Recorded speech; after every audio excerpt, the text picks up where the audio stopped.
صحابی کی ایک آواز پر جنگل کے جانور بھی جنگلوں کو خالی کر دیا کرتے تھے۔ عقبہ بن نافع رضی اللہ تعالیٰ عنہ وہ فرماتے ہیں جب ہم افریقہ کے جنگلات میں گئے وہاں ہم نے دیکھا ایک قوم ہے جس کو بربری قوم کہا جاتا ہے۔ یہ بڑی ظالم قوم تھی، لوگوں کو چوریوں کے ساتھ ڈاکوں کے ساتھ لوگوں کو ذلیل کر رکھا تھا اس قوم نے۔ عقبہ بن نافع کہتے ہیں ہم نے وہاں جا کر ڈیرا ڈالا اور پتہ چلا یہاں کی بربری قوم بڑی چوریاں کرتی ہے، بڑے ڈاکے کرتی ہے۔ عقبہ بن نافع صحابی رسول وہ فرماتے ہیں ہم نے اس قوم کے پاس جا کر ڈیرا ڈال دیا اور پھر سوچا اتنا بڑا افریقہ کا جنگل ہے، اتنا گھنا جنگل ہے، اس کو صاف کیسے کیا جائے؟ عقبہ بن نافع کہتے ہیں ہم نے فجر کی نماز ادا کی۔ فجر کی نماز ادا کرنے کے بعد عقبہ بن نافع کہتے ہیں میں نے اس جنگل کے کونے پہ کھڑے ہو کر آواز لگائی، اے جنگل کے پرندوں، اے جنگل کے درندوں، اے جنگل کے موسی جانوروں، سارے کے سارے جنگل کو خالی کر دو، باہر نکل جاؤ، یہاں محمد کے غلام آرام کرنا چاہتے ہیں۔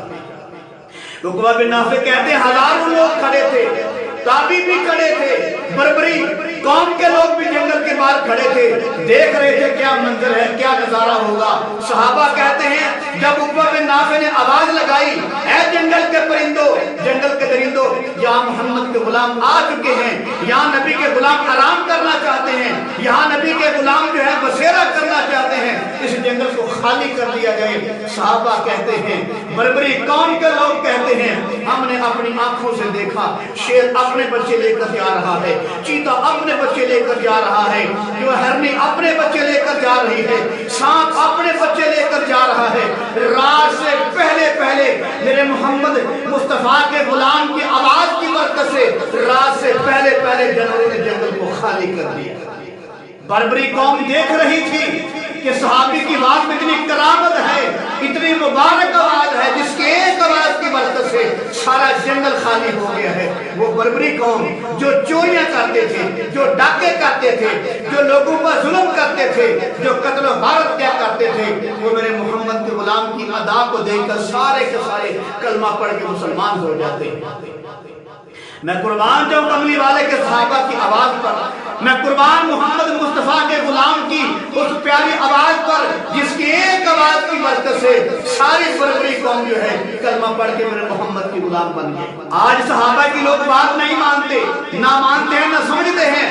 میں کہتا ہوں یہ لوگ جو صحابہ کی بات نہیں مانتے، ان لوگوں سے جنگل کے درندے بہتر ہیں، ان لوگوں سے جنگل کے چیتے بہتر ہیں، ان لوگوں سے جنگل کے پرندے بہتر ہیں، ان لوگوں سے جنگل کے موذی جانور بہتر ہیں، جو نبی کے غلام کی ایک آواز سن کے سارے فوری طور پہ فرما برداری کرنے کے لیے تیار ہو گئے۔ لیکن بڑے دکھ کی بات ہے، بڑے افسوس کی بات ہے، تو انسان ہو کر اشرف المخلوقات ہو کر میرے محمد کے غلام کی بات نہیں مانتا، انکار کر دیتا ہے۔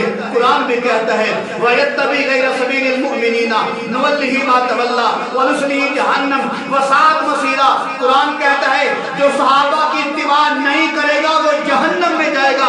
آگے قرآن کہتا ہے وَالسَّابِقُونَ الْأَوَّلُونَ مِنَ الْمُهَاجِرِينَ وَالْأَنصَارِ وَالَّذِينَ اتَّبَعُوهُم بِإِحْسَانٍ رَضِيَ اللَّهُ عَنْهُمْ وَرَضُوا عَنْهُ۔ قرآن کہتا ہے جو مہاجرین کی اتباع کرے گا، جو انصار کی اتباع کرے گا، جو ان کی اتباع کرنے والوں کی اتباع کرے گا، اللہ اس کو جنت میں داخل کرے گا۔